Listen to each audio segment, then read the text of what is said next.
Inception, really. I saw that movie and I actually this is not a joke, I actually threw up twice. Michael J. Fox with a handy cam would have taken a steadier shot. So, just out of interest, Christopher Dewberry, are you a Barry? Is he still here? I Dewberry. Okay, so you are Jewish? No. No, not Jewish. Not Jewish. That's unfortunate. I am Jewish. I'm Cheek. Sorry? I'm Cheek. Oh. That's almost. That's really more. You could also potentially be Scottish or honky. So. But yeah, a lot of my humor, the regulars know this, a lot of my humor is based around the fact that I am Jewish. Mostly because I subscribe to a very Zen-like philosophy when it comes to my comedy.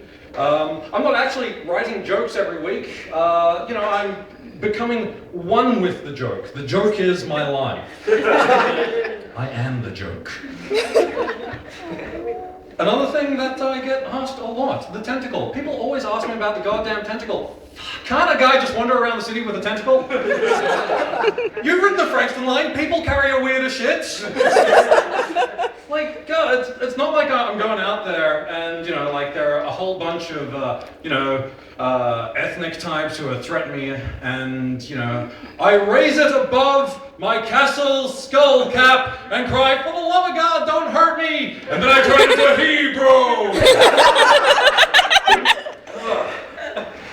But, this is actually, for me, this is actually my therapy. I don't get up here to be funny. I get up here to actually vent out my issues and frustrations of the week, which is kind of why I've always got new material. And, some of you guys who aren't regulars like, no, this is a bit, it's not really some raving lunatic. Yes, I am. I am a fucking raving lunatic. However it works, and, if you get a laugh out of it, I am happy, because I don't have to pay a shrink $120 for this hour.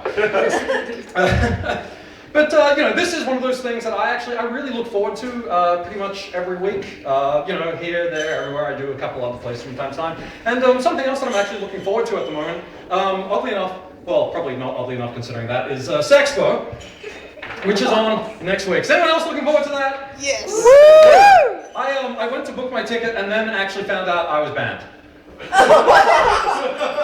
And apparently it had nothing to do with the tentacle. I was surprised as well. Apparently there was some unpleasantness with my attendance last year. It turns out that people like Sasha Grey and Jenna Jameson don't really like people taking photos that focus on their lips or their cheeks because the camera's hidden in the cap of your shirt while they're trying to give a lecture on female empowerment through pornography. But that's pretty much like the only thing I am looking forward to at the moment because, as I mentioned, I'm up here for therapy. I'm actually going through a really shitty time in my life right now. My dog, who I absolutely love and adore, and he is my best friend in the whole world, my dog is actually suffering from terminal lymphoma. That's not a joke, please don't laugh. It's a horrible situation for me because I took him through chemotherapy, 2 rounds of it, in fact, because dogs actually get treated in the exact same way as people. In fact, interestingly enough, most of the chemotherapy that we use on people was tested on dogs first, and unfortunately I missed clinical trials, so I couldn't do anything. And so I had to pay for the full rounds of this, and it was costing me about $700 a fortnight. And this is I'm not a rich guy, this is a lot of money for me. And the Jew in me was pointing out I could get a new dog for that every fortnight. Guys would come to my door and I wouldn't have to sick the dog and I would just fucking toss a dog at them. You can keep them, I'm getting another one tomorrow. This is a huge moral decision for me. I would not, I'm torn between whether I pay for another round, a 3rd round of chemo for my dog or for my grandmother. My grandmother's old, my dog's, 6 years old, it's 35 in dog years. He's still got a lot of life in him, he can still catch balls in his mouth, not like my grandmother. Although, sort of pros and cons, my grandmother no longer has sharp teeth.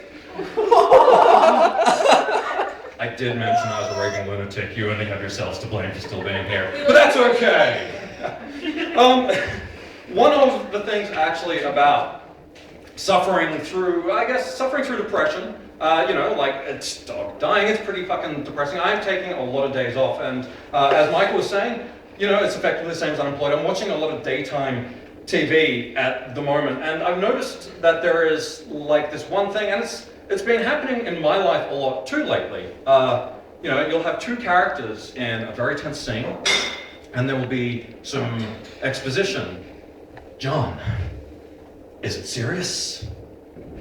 Yes. I'm afraid it's so serious I will have to raise an eyebrow. Raise an eyebrow? That's serious enough for me to take off my glasses. In every fucking soap. Like sands through the hourglass, we melt them down and grind them into bifocal lenses. These are the tales of the bold and the eyebrow plucked.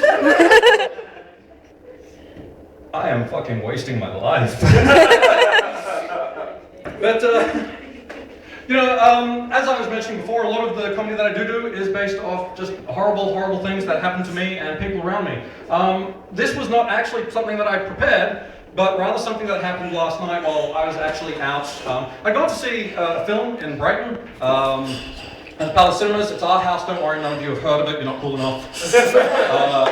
Don't worry. But afterwards, I stopped at a bar and ordered yet another drink that's too cool for most of you guys to know. Does anyone know Baranyaga? Woo! Yeah.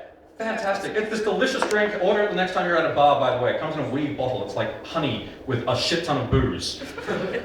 And I ordered this, and the bartender had no fucking clue what I was talking about. It's like, Jägermeister. No, Baron Jägermeister. Baron Jager. It's in the weave bottle. Bottles aren't weaved. I pointed at it, he eventually gets it down. Now this bartender has no clue of any of the shit on his top shelf at all, which, that's terrible product knowledge, people. When you go into a store, the last thing I want to hear is, don't ask me, man. I just work here. At a bar, that's inexcusable. Steal the shots from your boss, people. It eventually got to the point that I was schooling this bartender and these two barflies at the bar about the various things on the top shelf. What is chartreuse? Chartreuse is, this pastis liqueur. What is Pernod? Pernod is this pastis liqueur that was made from watered down absinthe. What is absinthe? It is a pastis liqueur. Fuck, everything on the top shelf is a pastis if it's not Johnny Walker Blue. However, we eventually get up to Bacardi 151. What's the difference between Bacardi 151 and regular Bacardi? A lot of fucking alcohol. At which point, I proceeded to show them. I said, if you ever want to impress a lady at the bar, order a shot of Bacardi 151 and don't drink it, do this.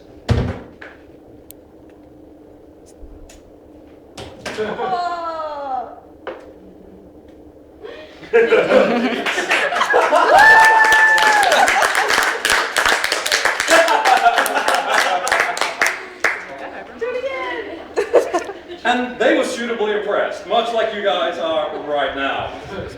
And then they attempted to do it. They were like, wow man, that's so cool. I'm like, yeah, you've got about 5-10 seconds before it starts to do some damage. So what do? They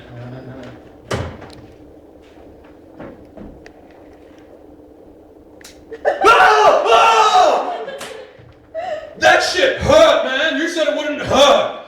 No. I said it wouldn't do damage. However, I require some damage. I require some brain damage. Whoa!